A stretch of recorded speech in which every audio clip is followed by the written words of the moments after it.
Assalamualaikum warahmatullahi wabarakatuh. Bismillahirrahmanirrahim. Qala al-musannifu rahimahullahu ta'ala wa nafa'ana Allahu bihi wa bi'ulumihi wa bi'asrarihi wa bibarakatihi fid dharain. Amin. Faslun, ini ialah suatu fasal fi sujudi sahwi, tentang sujud sahwi. Wal mansruku minas salati salasatu asya'a, dan perkara-perkara yang ditinggalkan dari salat ada 3 perkara. Fardun wa sunnatun wa hay'atun, ialah fardu dan sunnah ab'ad dan sunnah hay'ah. Fal fardu, maka adapun fardu, la yanubu anhu sujudus sahwi, tidak dapat menggantikan fardu dengan sujud sahwi. Bal in dzakarahu, bahkan jika mengingatnya, wa zamanu qaribun, dan waktunya itu dekat, ata bihi wa bana alaihi, maka mendatangkan kefarduan tersebut dan menyempurnakan atas salatnya. Wa sajada lis-sahwi, dan sujud sahwi. Was sunnatu, dan adapun sunnah ab'ad, la ya'udu ilaiha ba'da talaqqus bil fardhi, tidak mengulangi sunnah ab'ad setelah terlanjur melakukan fardhu, lakinnahu yasjudu lis-sahwi anha, akan tetapi melakukan sujud sahwi karena meninggalkan sunnah ab'ad.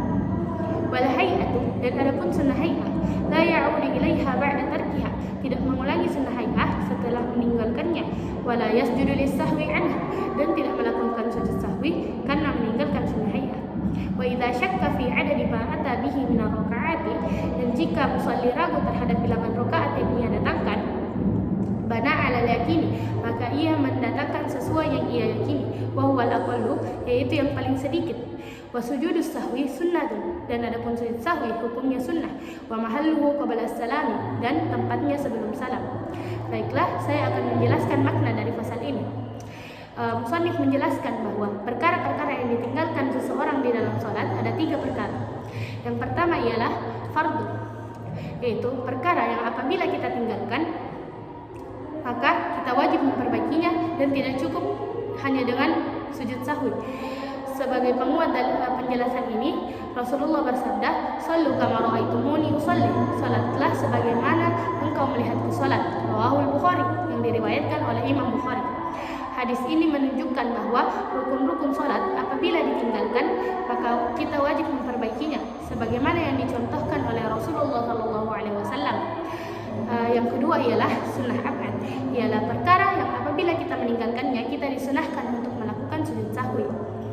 Ya, sebagaimana sabda Rasulullah SAW, anna Nabiya SAW nasiyat tasyahhud al-awwal fasajada sajadataini qabla as-salam, bahwasanya Nabi Muhammad SAW pernah lupa melakukan tasyahud awal, maka ia sujud 2 kali sebelum salam.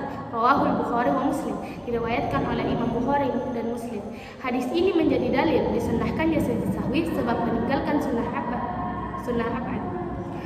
Dan yang ketiga ialah sunnah hay'ah, ialah perkara yang apabila ditinggalkan maka tidak perlu melakukan sujud sahwi. Sebagaimana sabda Nabi Muhammad, kana Nabi sallallahu alaihi wasallam yaf'alu ba'dha hay'ati salati ahyanan wa yatrukuha ahyanan. Adalah Rasulullah sallallahu alaihi wasallam kadang melakukan sebagian tata cara sunnah salat dan kadang meninggalkannya. Hal ini menunjukkan bahwa hay'ah atau sunnah biasa di dalam salat tidak wajib dilakukan, dan apabila meninggalkannya tidak perlu sujud sahwi. Dan adapun sebelum kita melakukan sujud sahwi, kita harus berniat sebelum melakukannya. Dan yang dibaca pada saat sujud sahwi ialah subhana man la yanamu wa la yashu. Adapun sujud sahwi ialah penyempurna, bukan penentu sah atau tidaknya salat. Maka jangan sampai kita merasa salat kita batal hanya karena tidak melakukan sujud sahwi. Baiklah, setelah kita mengetahui makna dari pasal ini, kita beralih ke i'rab. Adapun sujudus sahwi sunnatun, dan sujud sahwi hukumnya sunnah. Al-waw harful isti'nafi mabniun 'ala al-fathi la mahalla laha min al-i'rab. Sujudu mubtada'un marfu'un lil ibtida'i wa 'alamatu raf'ihi ad-dhammatu adh-dhahiratu fi akhirih li'annahu ismun mufrad wa huwa mudhafun. As-sahwi mudhafun ilayhi majrurun wa 'alamatu jarrihi al-kasratu adh-dhahiratu fi akhirih li'annahu ismun mufrad. Sunnatun khabarun marfu'un wa 'alamatu raf'ihi ad-dhammatu adh-dhahiratu fi akhirih li'annahu ismun mufrad.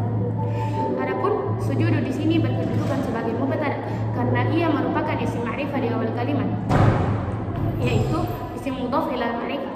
Isim ma'rifah terbagi menjadi 6. Isim dhamir, isim mausul, isim isyarah, isim alam, isim mudhaf ila ma'rifah, dan isim syar'. Adapun sujud di sini dimarfu dan dimarfu dengan dhammah karena ia berasal dari isim mufrad. As-sahwi berkedudukan sebagai mudhafun ilaih, maka ia dimajrurkan dan tanda jarnya di sini ialah kasrah karena ia termasuk dari isim mufrad. Dan as-sahwi merupakan idhofah lafziyah. Adapun idhofah terbagi menjadi 2, idhofah lafziyah dan idhofah ma'nawiyah. Idhofah lafziyah yaitu idhofah yang secara lafaz yang tidak memperkirakan huruf jar, li, min, dan fi. Adapun idhofah ma'nawiyah ialah idhofah yang memperkirakan huruf jar, li, min, dan fi. Sunnatun merupakan khabar dari sujudun karena ia merupakan mutimul faidah dari sujud. Ia dirofa dengan dhammah karena merupakan isim mufrad. Adapun sujudu di sini merupakan istiqot masdar dari sajada yasjudu sujudan wa masjadan fa huwa sajidun wa dzaka masjudun usjud la tasjud masjidun. Sewazan dengan fa'ala yaf'ulu fa'lan wa maf'alan fa huwa fa'ilun wa dzaka maf'ulun uf'al la taf'al maf'alun. As-sahwi merupakan sigot masdar dari saha yashu sahwan wa mashan fa huwa sahin wa dzaka mashun ushu la tashu mashan. Sewazan dengan fa'ala yaf'ulu fa'lan. Adapun sunnatun ialah sigot masdar dari sanna yasunnu sunnatan wa masannan fa huwa sannun wa dzaka masnunun sunna la tasunna masannun. Demikianlah penjelasan dari saya. Semoga dapat bermanfaat terutama